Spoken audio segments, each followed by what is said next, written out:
ત્રીજું કામ એક કીધું છે એમણે બધાએ, અને બોલાવે છે મારા મોઢે કરવું છે એમને બધાને. હો, ત્રીજું કામ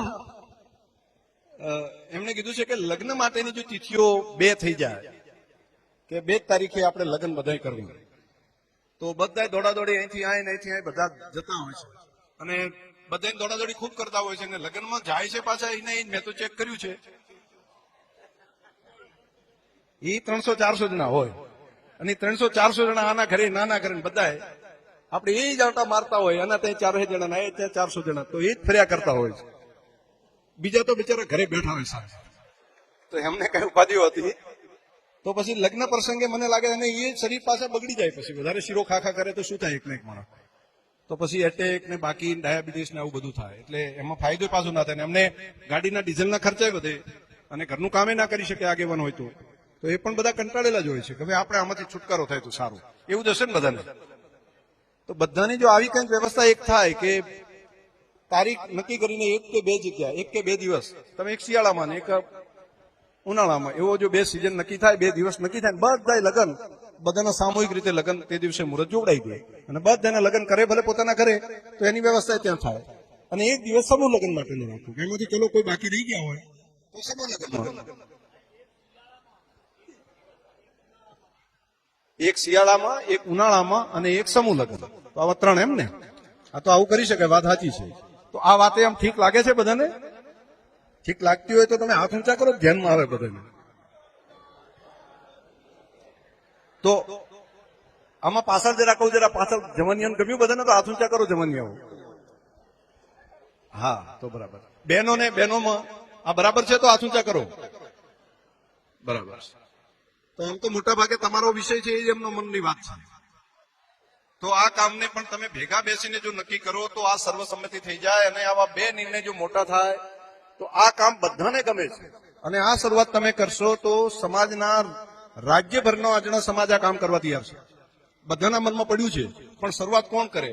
તો સારી શરૂઆત અહીંથી તમે કરી શકો એટલા માટે કે આપણે ત્યાંથી આટલો લાંબો અનુભવ છે સમૂહ લગ્નનો, અને બાકી અને બધાનું એક મત છે. અહીંયા સમાજની અંદર જે વાત કરે છે બધા એક મત થઈને કરે છે. અહીંયા કોઈ 2 વાત હોતી જ નથી, બધા જે કરે, નહીતર તો આને કર્યું આને ન કર્યું આવું કઈ છે નહીં. તો અહીંથી કરેલી આ વાત બધા લોકો ઉપાડી શકશે. તો 3 બાબતો મારા દ્વારા મને વાત કરવાનું કીધું હતું. એક ડેરી દ્વારા જીપીએસસી યુપીએસસી માટેની તૈયારીનું એક મોટું સેન્ટર પાલનપુરમાં આપણે કરવા જઈ રહ્યા છીએ, કોમ્પિટિટિવ એક્ઝામ.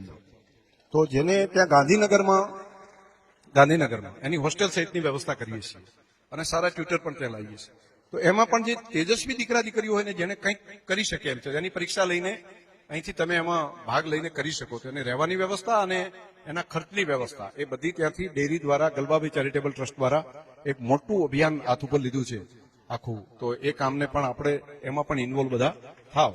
3-4 બાબતો મારે તમારા બધાની વચ્ચે કહેવાની હતી. મને ગણેશબા અને એમનું પરિવાર અને ભગવાનભાઈનું પરિવાર માટલાથી, આ બંને સમૂહ લગ્નની અંદર પણ આ વર્ષે કેટલા કીધું છે? તેજાભાઈ ક્યાં ગયા?